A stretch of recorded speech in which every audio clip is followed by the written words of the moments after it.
What's poppin', y'all? Welcome back. Another video by the homie WrestleLamia. 10 most disturbing WWE moments we cannot unsee.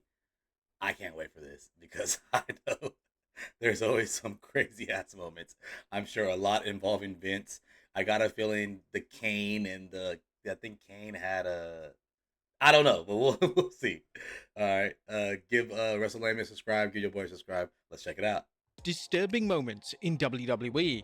Number 10, Eddie Guerrero collapses. I don't Now, like, as we all yeah. know, wrestling legend Eddie Guerrero passed away in 2005.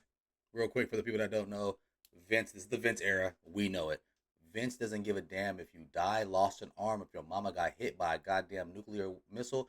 He will use it and he will put it in a storyline, no matter what. That dude was crazy. Love him and miss him. Following a heart attack. Whilst the majority of Guerrero's iconic career can be easily viewed and celebrated, there is one segment from 2004 that fans wish to forget, and it's disturbing and haunting. To sell the aftermath of Guerrero's infamous blade job at the Judgment Day pay-per-view, WWE would have Guerrero pass out in the match on SmackDown. This is incredibly eerie to watch back, and it's hardly a surprise that WWE never promotes this segment in a positive manner. Number 9, Chris Benoit's creepy promo. Due to the heinous actions of Chris Benoit in 2005, archive footage Allegedly. of Benoit is never mentioned or seen on WWE TV. This is 100% the right move, as Benoit shouldn't be presented at all on screen, and it's much easier for WWE to act like Benoit never existed. Whilst Benoit has virtually been erased from WWE, he is still a hot topic on social media, and fans often find old clips of Benoit that send chills down their spine.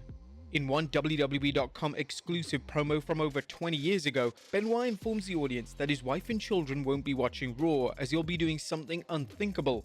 Benoit would reference his total anger, and this promo is especially creepy as Benoit looks like he's legitimately seething.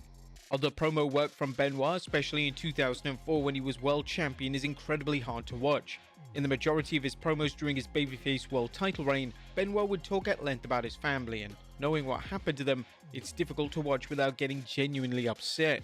Number 8, Joey Styles' tasteless comment. Thankfully in modern times, jokes regarding individuals unaliving themselves are seen as grossly Subscribe so I can get me some premium. Subscribe. At the end of the day, I want to trust the person I'm voting for, and I don't 100 trust subscribers John and I'll Lithgow. get He premium. said That's he'd all. protect All us, 100. but I'll then pay he 11 voted to months to get premium. severely inappropriate, and society takes mental health issues incredibly seriously. At the 2005 ECW One Night Stand pay-per-view, Joey Styles on commentary delivered a line which was tasteless, crude, and reckless. As the talented Mike Awesome performed a trademark dive during his match, Styles uttered the sentence, Suicide dive by Mike Awesome, and it's a shame he didn't succeed in taking his own life. 2 years after the comment, Awesome would end his own life. Styles had a ton of resentment towards Awesome, mainly due to him leaving ECW on bad terms years prior. Was this enough to make a comment of this nature? Well, absolutely not, and it's without question the It's a worst thing Styles has comment. ever done during his pro wrestling career. Number 7, the Firefly Funhouse song's origin. The late great Bray Wyatt delivered some of the finest and most acclaimed it work was of his good, career man. inside the Firefly RIP, Funhouse. bruh. Wyatt's work was light-hearted and engaging, yet with a was moment's so creative, notice, he man. would become cryptic and, quite frankly, terrifying. A key reason as to why these segments worked so well was that the theme song was incredibly catchy. Whilst it was an upbeat, kid-friendly track, there was something ominous and haunting about the song. It's always been assumed that the track was made for WWE and for Bray Wyatt. However, believe it or not, the song isn't a WWE-produced track. The song is titled Good Friendship Song, and it's from an album titled Cute Music for Kids. The fact that WWE acquired the rights to such an unknown song is crazy to think about, and there's no way Peter Max, who wrote the song, expected the song to eventually be used Look for at one of this. the most creative pro wrestlers to ever live. Number 6, Chairshot City. Over the past 15 years, a ton of new information has surfaced related to concussions. CTE is one of the most serious problems facing sports today, and issues stemming from CTE have been seen in numerous wrestlers both young and old. In a welcome move, WWE have implemented a strict concussion policy, and WWE are so adamant on taking the matter seriously that they outright refuse to clear anyone who is showing signs of CTE. WWE have also issued Oh, a no. blanket ban on Ooh, chair I shots do to miss the those head, hair which, shots. whilst I do admittedly miss did take those some chair getting shots. used to, this is in everyone's best interest, and keeping talent safe should always be WWE's #1 priority.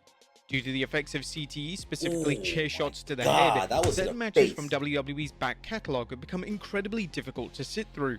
One match in particular stands out, Oh and this my is The God, Rock he hit him versus with 50 chair Mankind in a shots. I Now remember Quit this like it match was from the yesterday. 99 Royal Rumble.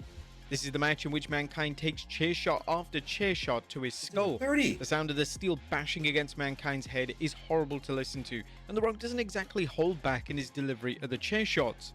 A match or angle involving many chair shots to the head would never happen in WWE today, and hopefully the same can be said for any wrestling company that takes health and safety of their performers seriously. Number 5, Eric. You want to see the greatest chair shot of all time? I think you guys know where I'm going with this.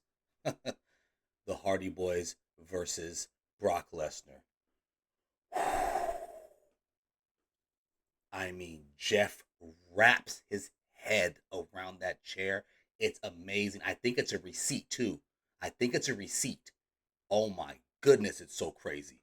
Bischoff assaults Linda McMahon. Now, this following entry does require a trigger warning as it discusses themes of sexual assault. Now, in the summer of 2003, WWE booked a program between Eric Bischoff and Shane McMahon. To add fuel to their planned SummerSlam match, WWE would air a segment which saw Bischoff enter Linda McMahon's home and perform an inappropriate act against her will. Oh no. The bizarre thing about this, outside the content of the segment being way too far, is that Vince McMahon himself approved it. Of course. Bischoff would reflect on the segment on his podcast, and this Vince is what the don't care. former Raw general manager had to say. Vince wasn't in the room. I think he was watching on a monitor in another room outside the office. I think it was one take. You'd have to do it over and over and over again. Fortunately, we nailed it in one take, and that was the end of it.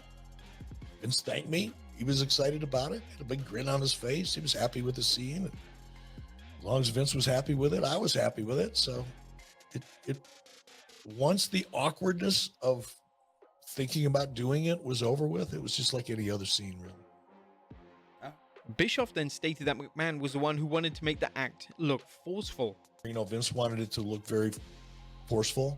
Didn't want it to appear like it was a purely romantic scene. It wanted to. He wanted me to force myself on Linda because the reason for the scene was to piss off Shane and to take Shane's hatred of me to another level. What better way than to sexually accost his mother? I mean, I don't get anybody hot, right? People can relate to that, I guess. Number 4, Mick Foley's terrifying promo. During Chris Benoit's push in the year 2000, they would use WWE Commissioner Mick Foley to try and get Benoit over. In a promo segment between the two on SmackDown, Foley would say he looked into Benoit's dead eyes and he sees no remorse and he sees no compassion. Foley would then question why Benoit attacked China before screaming why into his face. Benoit would then respond by saying that Foley doesn't see any remorse or compassion because Benoit himself doesn't have any of those humanistic traits. The promo is chilling and ominous and is dark enough to send shivers down the spine of anyone who's aware of the Benoit tragedy. Number 3, Jerry the King Lawler's homophobic promo. Even though WWE weren't fully in the Attitude Era during the first half of '97, they definitely pushed the boundaries in terms of what was acceptable on a wrestling show. In a backstage promo in May of '97, Jerry the King Lawler would address his opponent Goldust, and this promo was homophobic in nature, and Lawler used a slur that can't be possibly repeated.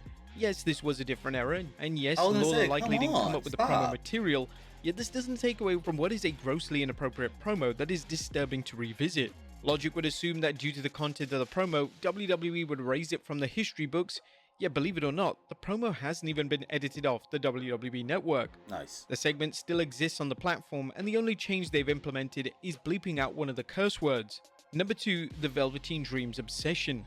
During the feud between the Velveteen Dream and Roderick Strong in NXT, Dream would become utterly obsessed with Strong's family. This started with Dream targeting Strong's wife, but then in a twist that was completely wild and bonkers, Dream started referring to himself as a stepfather of young Strong's son.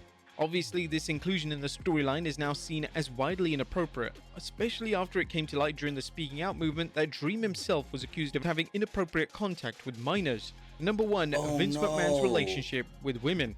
Throughout the history of the Mr. McMahon TV character, he's had a habit of attracting young... I tend to say this Vince approved, like Tiffany Status, whatever her name is Vince approved. Vince has a way that he likes his girls, primarily white girls, you know what I'm saying? If you look at Tiffany Stratz or whatever her name is, they all look the same. It is crazy. Vince has a type. and he used to take them all for a ride. I'm keeping it 100. I ain't lying about shit. Young, attractive female wrestlers to be Niggas are by scared to his talk side. about this kind of shit. Or say it Names the have way I ranged say from it. Trish Stratus and Tori Wilson to Victoria and Sable. Yeah. And knowing what we now know about McMahon's on now. conduct behind If you don't closed think doors, Vince these segments have had a aged taste of all, horribly. especially Segments Trish? such as Stratus barking like a dog allowed fans to see into the warped mind of Come on, McMahon, and who can ever forget when Sable became his mistress just years after she filed a sexual harassment lawsuit against the company. Evidently, over the years, the deranged McMahon liked to play out his sick and twisted fantasies on screen, and using the somewhat fictional Mr. McMahon character was his way of getting away with it, without too much notice being drawn to what he was actually doing behind the scenes. There you have it, folks. 10 of the most disturbing moments in WWE. Even the one who's I think she's not well right now. I believe her name is Maria Canunez or whatever her name is. Yeah, I've heard a lot of stories about her and Vince, boy. But anyways, man, another great video by WrestleMania. I don't know how to feel about Chris Benoit. He used to be one of my favorite wrestlers, man. And I am a big conspiracy buff, so, but I don't know. He probably did do it. I don't know. But anyways, get out, boys, subscribe. Get your man to subscribe, man. Peace. Appreciate y'all.